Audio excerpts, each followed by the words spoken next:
Hello and welcome. Thanks for tuning in to this episode of our limited series podcast for the Stoke-on-Trent Community of Practice, which is called A Shock to the System. I'm Lee Dale, Community Recovery Coordinator for Changing Futures. I'm Sofia Fedorovich, the Learning Lead for the Stoke-on-Trent Community of Practice. Across this series, we'll be joined by inspiring guests to have honest conversations as we shine a light on the challenges in practice for people working in the multiple disadvantage field. A community of practice brings people together to learn, reflect and act. Ours unites frontline workers, people with lived experience and others across health, social care, housing and the voluntary sector, all focused on improving support for people experiencing homelessness, substance use, domestic abuse, health challenges or involvement with the criminal justice system. We're here to ask tough questions, to challenge assumptions and to share real stories of what works and what doesn't. Our aim is to shift practice, sparking ideas, action and solidarity, whether you're a practitioner, a policymaker or someone currently navigating support. And today, to help us on this journey, we're joined this week by Claire Ritchie and Darren Murinis. Welcome to A Shock to the System. It's great to have you with us. To kick things off, Claire, could you tell us a little bit about yourself? Sure. I've got two hats at the moment. One of them is working a few days a week for a local authority, and my role is to help change the system to become trauma-informed. And my other hat is as a trainer. Similar topic, trauma-informed practice, strengths-based practice, workshops. Brilliant. And Darren, thank you for joining us today. Can you tell our listeners a little bit about yourself? Yes, I'm Darren, Chief Executive of Expert Citizens and also the Chair of the Changing Futures Project Board here in Stoke-on-Trent. And I've been working with Expert Citizens over 10 years now, and I'm really looking forward to having this discussion with you both today. This is something which is very close to my heart. So thanks for introducing yourself, guys. We're excited to be examining stigmatising language with you today. But before we get into that, we've been exploring this topic with one of our community of practice members, Sandy.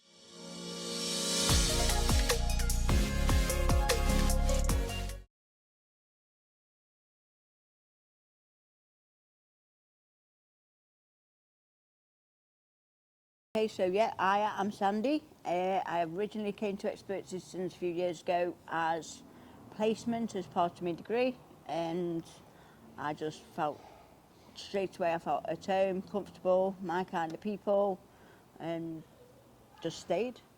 Enjoyed getting in front, with all the different projects and, but all the, whether it's just coming in for a free brew, somewhere safe and dry and a brew, to actually get involved in like things like the CARP or, different research things, yeah.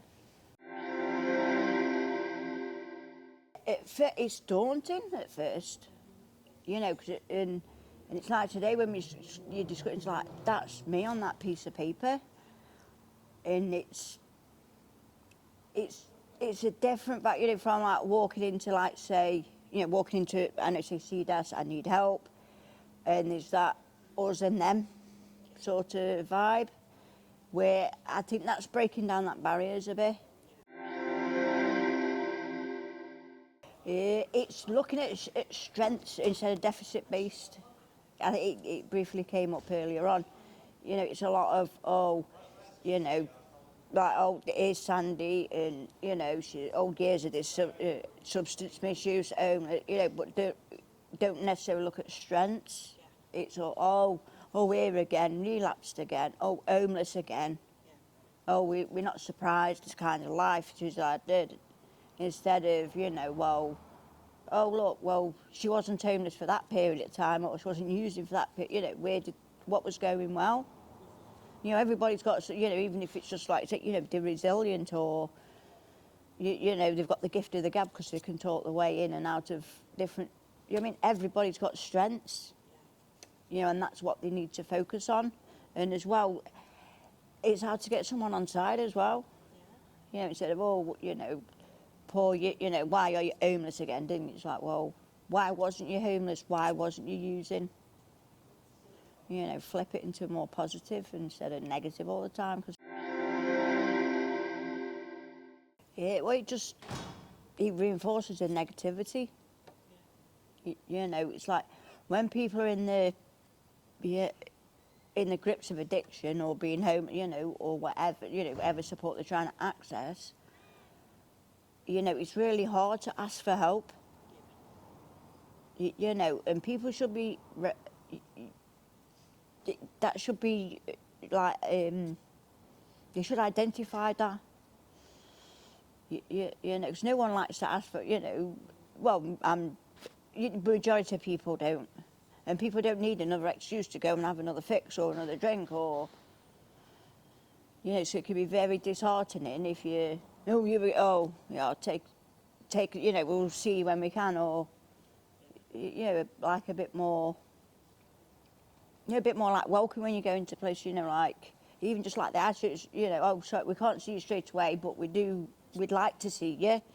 If you don't mind waiting, here's a cup of water or, you know.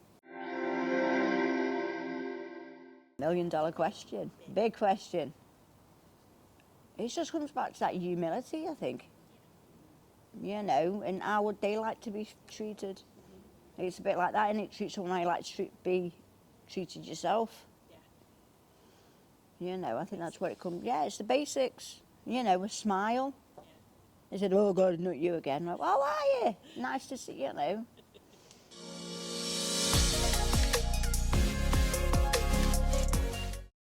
That's great. Thanks for that, Sandy. So, guys, let's start off with a really nice broad question. Why is it important for us to examine the language that we use in the multiple disadvantage field?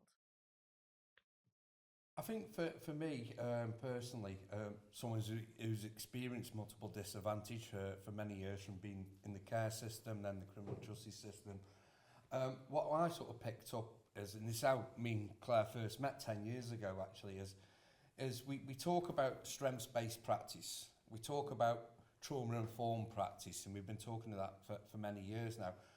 But all the other bits of language we use within the sector is very much deficit-based. And we're very good at labelling folk with labels, and sometimes labelling folk incorrectly. So it's really important that actually if we're doing all these practices, then we should use a lot more positive strengths-based language. I remember the very first time that I met Darren, as he said, 10 years ago, in Stoke, and we were at a conference, and he was talking about his personal story. And he started off by listing all the different labels that he'd been given throughout his life. And I mean, I have no idea how many there were, but maybe 30, something like that. And I was absolutely blown away. And also absolutely shocked at myself, thinking about how many of those terms I had used and never really thought about the impact that that might have on somebody. So it was a real eye-opener for me. It was a turning point for me in really thinking about the value of language. And that's how our relationship started, wasn't it? In training packages where where we put in around language and labelling and trying to get people who were taking part in them training packages to come up with different terminologies, more positive ways of talking about people who are here to serve. Brilliant.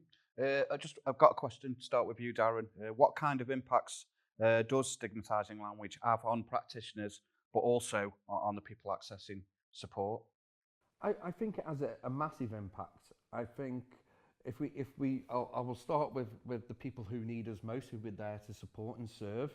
I think, and research tells us this, that actually it creates barriers from people asking for support, that people don't want to be labelled in certain ways, but also that then also to get any support, you do start labelling yourself to get any sort of support or open in them doors. And I think it's really, really difficult on what is the sort of happy medium sort of way of that. And I think for practitioners, very much so, that you know that language is always evolving and changing, not just in this sector, but in life in general. So keeping up to date with the most correct terminology is difficult for some people. People who it may have been acceptable 30 years ago to describe somebody as this thing which is not acceptable in today's ways of living, is really hard for people sometimes to navigate. So I'm not here to criticise people or the workforce who are working in this space, because it's a continuous learning journey for them as well. I just want people to be mindful when we're talking about people, and really, you know, these people could be their brothers, sisters, aunties, uncles, mothers or fathers. Let's show a bit more humanity when we're talking about folk. Yeah, I totally agree. And I think when we were working together on the workshops, so what I found was that trauma-informed practice, for example, one of the key ways that we can implement that, and the easiest way, the simplest way, and completely free, is by changing our language. And the impact can be profound. And unfortunately, I don't think it's something that people necessarily think about unless it's brought to their attention, like it was with me. And I really enjoy, you know, when we were working together, seeing people's response, that sort of that light bulb moment of thinking, oh yes, I didn't realise that could be taken that way. Because I was just reading something by Dr. Karen Treisman, who's a clinical psychologist, very well known in the field, and she just says that language will impact on how we feel, it impacts on how we think about ourselves, it impacts on how safe we feel, and you know, whether we feel responsible for our situation. You know, there's a lot of blame put on individuals for their circumstances, where it's very often a system failure, but our language is tailored to focus on the individual. So, you know, this phrase, sticks and stones may break my bones, but words will never hurt me, is false. And as I said, I love it when I see people's response and they really feel that they can make that difference straight away by changing their language, and looking at it through a trauma-informed lens can make a huge difference to. If I give you an example, you know, rather than an assessment, you know, a needs assessment, a risk assessment, how about we have a support conversation, or we just have a conversation, and rather than talking about risk, how can we make you feel safe?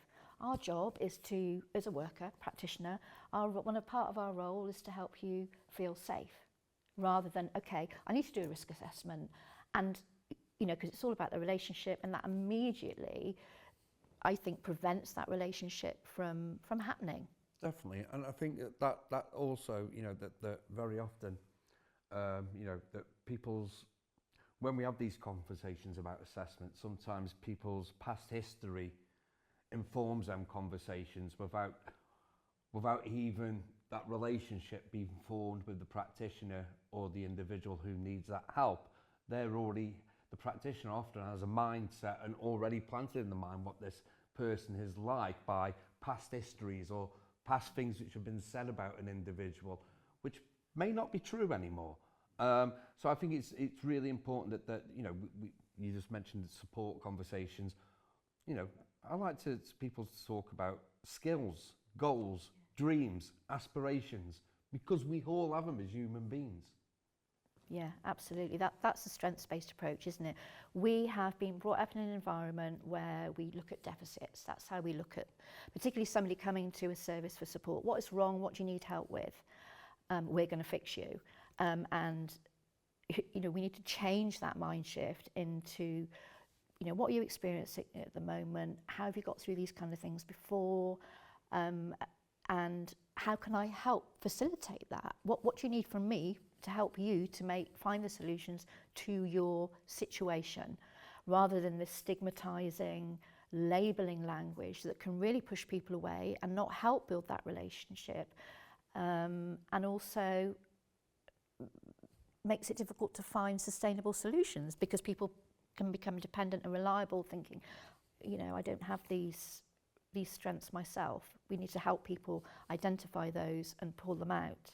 So I think changing to a much more strengths-based framework and narrative, not in a pretentious way. It's not because a lot of people often say, well, you know, is it really, how do we do that in a meaningful way? And I think by just having a normal conversation with somebody, but being mindful, and actually this is something that when I started thinking about it, I had to stop myself at times and think, how can I say that differently? Because I don't think it happens overnight. Once you sort of say to yourself, okay, I'm going to use more positive language, I'm going to avoid all these labels and negative connotations, because it's so embedded in us, having well, in me, I should say, having worked in the system for so long, it took me time. I had to make a conscious effort and think, okay, sort of listen to yourself when you're speaking. When are you using negative language or unhelpful or labeling, stigmatizing language? And how can you reframe that? So, you know, if you're in a workshop with me, or I might even do it when we're having this conversation, I'll think, no, I need to rephrase that. So it's about being honest with ourselves and feeling safe to be honest with ourselves. That's fantastic. Yeah, thank you for that. I have a bit of a follow-up to that. So we've had this discussion in our own community of practice, in the Stoke-on-Trent community of practice. And one of the challenges that a lot of practitioners are facing is knowing how to start these conversations in their organisations. So having done a little bit of that self-awareness work and recognising that some changes could be made, have you got any advice to support those people into starting those conversations internally? About how to change the language that they use? Ooh, good question. Because it's not just a language thing, it's a culture thing, and which has been there. So it takes a bit of time to unteach ourselves sometimes the wrong language, and especially working within a system in a sector like this where it promoted the use of that language. So it takes a little bit of time. So don't get frustrated with time. Any sort of major change does take time. And so it's about keep having them conversations within your organisation or sector with everybody. It's not just people from the top, and it's not just the frontline workers, it's everybody and every interaction you have within that organisation that you should be thinking this. And actually, it should be on every agenda of every meeting you have around the language we use. And then over time, people will start to use more positive language. Absolutely. And also, that video that I think Voices created, that we showed when we were doing the workshops together, where you had people with lived experience talking about how the labels have made them feel. So powerful. It's impossible not to be moved by it. And I think maybe showing that video and also talking to people with, you know, when you're co-producing things, talking to people about their experience, and also new organisations. So, for example, in North Somerset, we've got the MINT team. Oh goodness, you're going to ask me what that stands for now, aren't you? It's a new sort of mental health service that's sort of between primary care and secondary care. So it avoids people going into the healthcare, seeing psychiatrists and getting sort of involved in that level. And it tends to have a lot of care navigators and psychologists, and they have made a conscious effort. They started the team from scratch, and they involved people, true co-production. How do you want to see this service develop? And they talked about language and its role. And this is where I got the idea of the support conversation. And then they're using it. And so it's talking to people about the impact that has. So listening to the services that have changed their language, the impact it's having, and also the people that are, you know,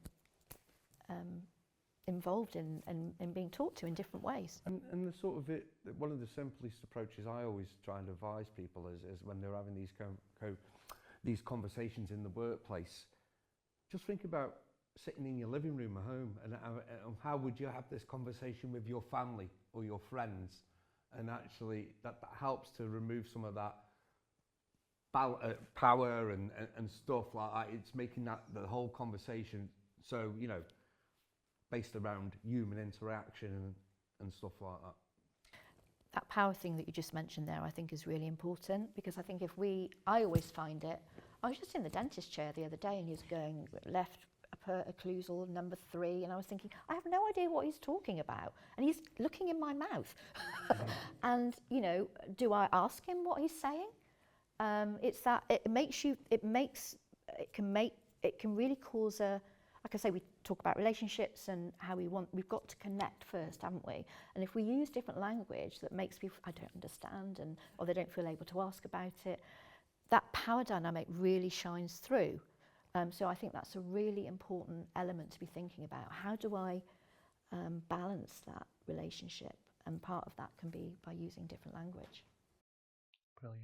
Thank you for Do you think we kind of unintentionally or maybe intentionally created a sort of hierarchy through stigmatising labels of those who deserve and those who were undeserving, so to speak? Do you think that's the case? I personally do, Lee, and I think the system is my personal view of the system is designed for that to happen.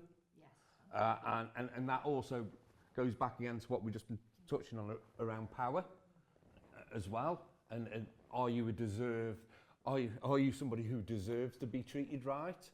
Are you somebody who deserves to have support? Or are you somebody who doesn't deserve that? And I think language has a real major part to play in how some of them decisions are made. I think sometimes the system uses language to keep people disengaged. That's a word I don't like. I think it's designed for that.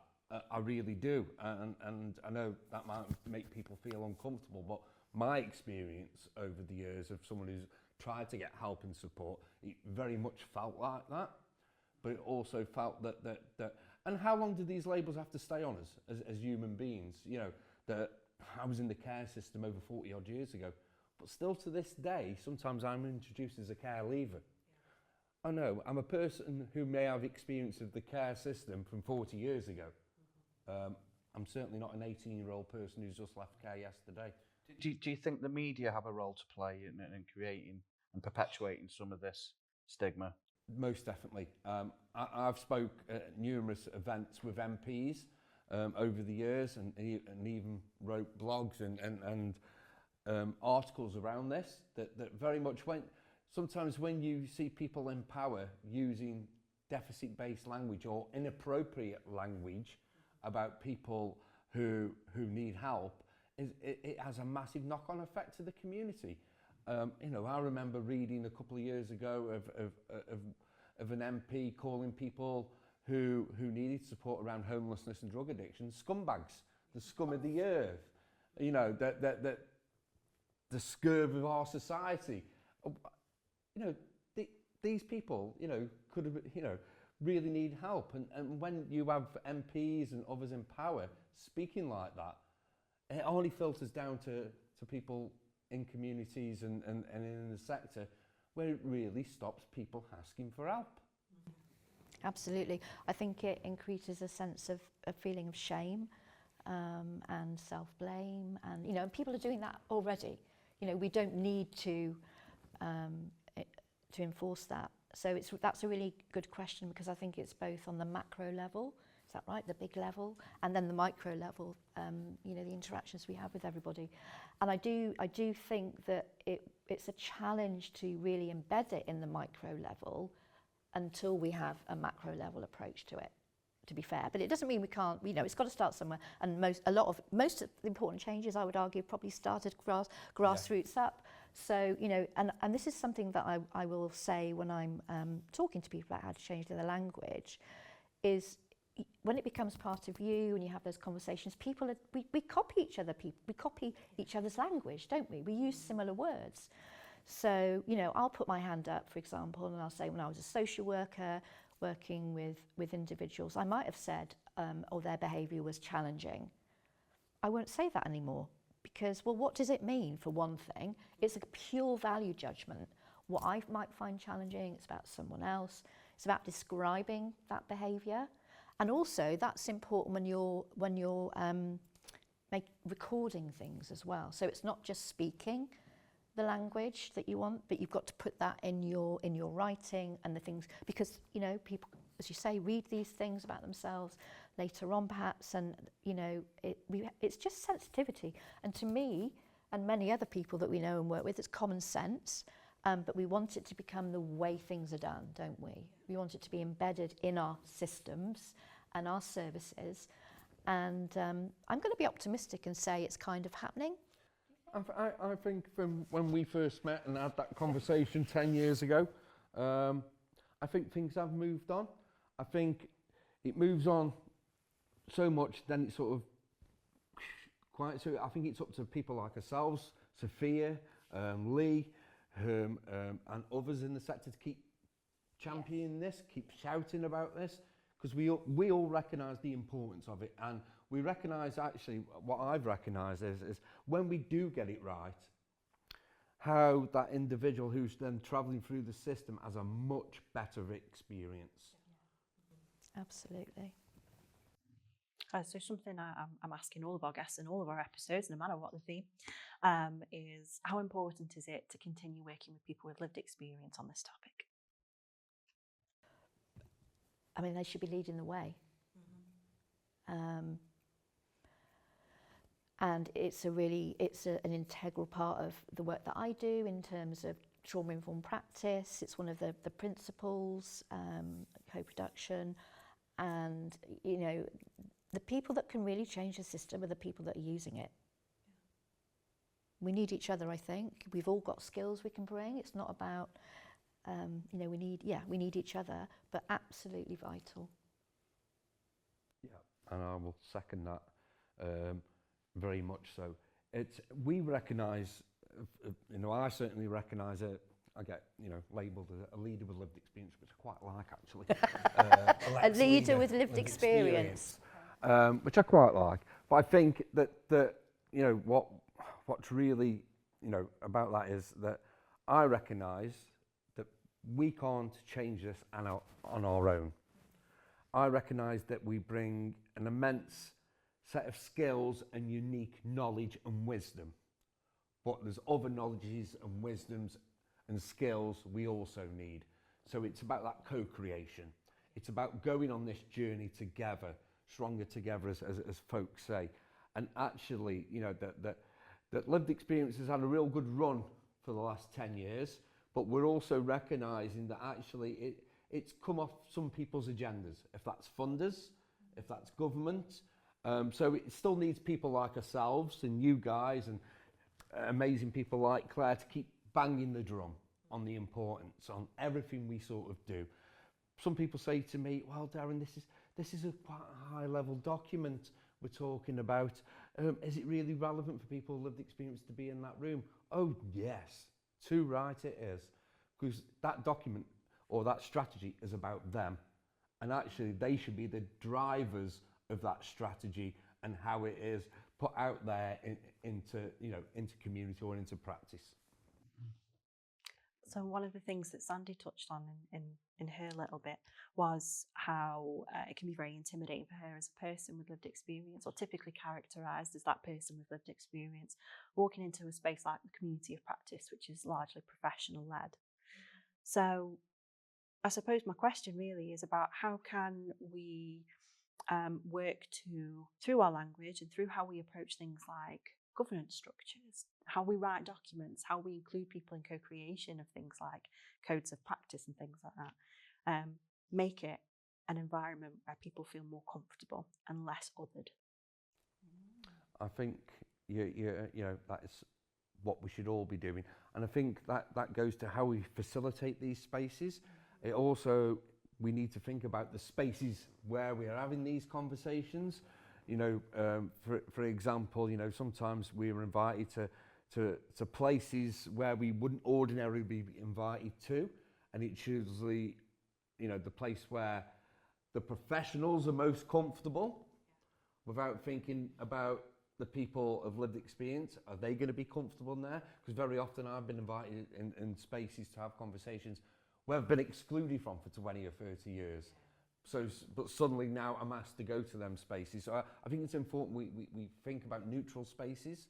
I think, you know, that it's very important, you know, I totally get what Sandy's saying, because I've been in them places, and some people, you know, will call it imposter syndrome or stuff like that.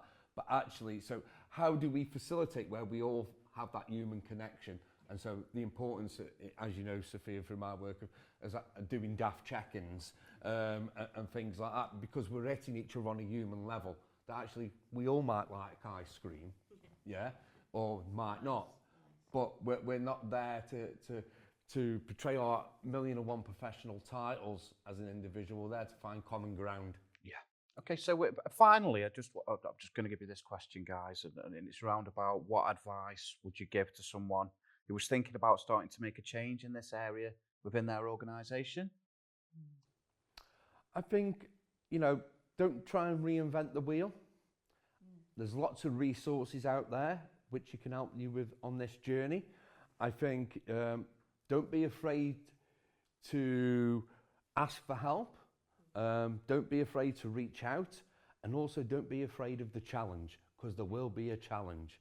And actually, you can turn that challenge into fuel to help you actually overcome that and actually put real positive things in place in your organisation. Yeah, I mean, I would add to that, be confident in the knowledge that you're doing the right thing. And also, I was just remembering that haven't they changed the language around care leavers? So you're not a care leaver anymore, you're care experienced. Now, I'm not sure how I personally feel about that, and I think, that's a thing, getting something that everybody agrees to or thinks the right word is, a challenge. No, not a challenge, an interesting thing to do. However, this was people who had experienced care. This is how they wanted to be referred to. And I think if you can show that it's already happening, so we've referred to people as care leavers for so many years, and this is how we're reframing it, rephrasing it, so it's happening. So where else can we do that? And there's also, as Darren said, some really great resources, particularly aimed at social workers, and blogs where people with lived experience are talking about the language that they've used. And so I think emotion, if we touch people's hearts, we can help them to encourage them to keep going to make that change.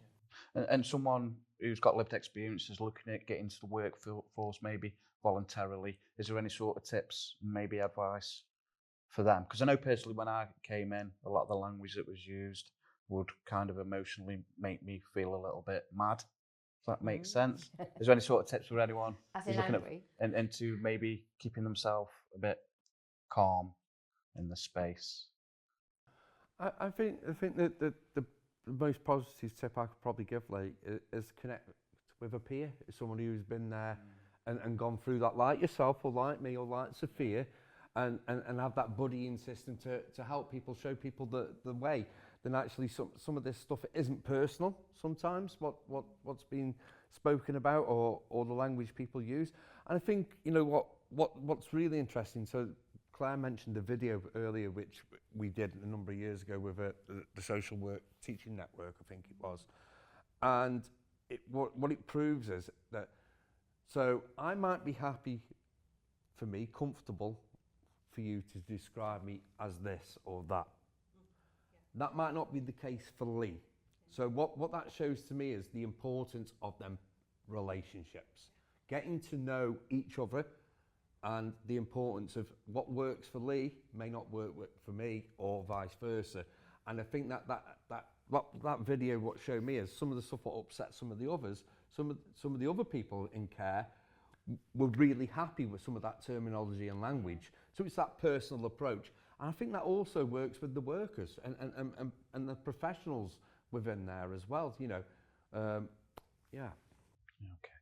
That's brilliant. Can I just say one more thing that's just course. into my mind? Also, make people feel safe to be able to say, oh, I don't like that word, or could you use another word, or could you explain what you mean by that? Creating that psychological. So that's about maybe, creating those spaces and also keeping an eye on the culture as well within those spaces. Would you think that would be key? And I think it's also a great relationship builder to have them conversations with Yes. your key worker, support worker, navigator, as such. You know, and you should be able to ask the navigator, what would you prefer? You know, Two-way. instead of, you know, sometimes I remember me coming out of prison for the very first time a number of years ago, I was calling people Sir and Miss constantly, Sir or Miss. I even met one of the prison officers 2 years later I came out of prison. But I met her in a different space and we were delivering some training and she came over to me. But I instantly went back to that language. Yes. Miss. Yeah. Just call me Lady, Darren. Yeah. Have you guys got any final thoughts? I think that the final thoughts is we need to keep having these conversations and we need to be, you know, that we're never going to get this right and we're certainly not going to get it right overnight. But what we can do is by continuation of conversations around language, we are gradually changing some of the culture. Yeah, and I would just add that there's an amazing array of resources now that are out there that people can access to help on this journey. Thank you very much. Thank you. Cheers, guys.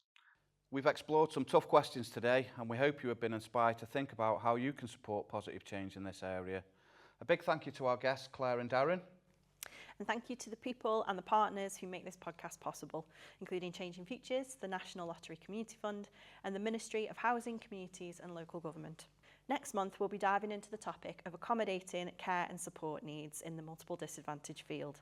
In the meantime, you can keep the conversation going by visiting the Expert Citizens website and going to the Community of Practice Resource Bank to find resources from our guests, the Stoke-on-Trent Community of Practice, and other brilliant sources to support you in creating your own little pocket of change. So we'll see you next time.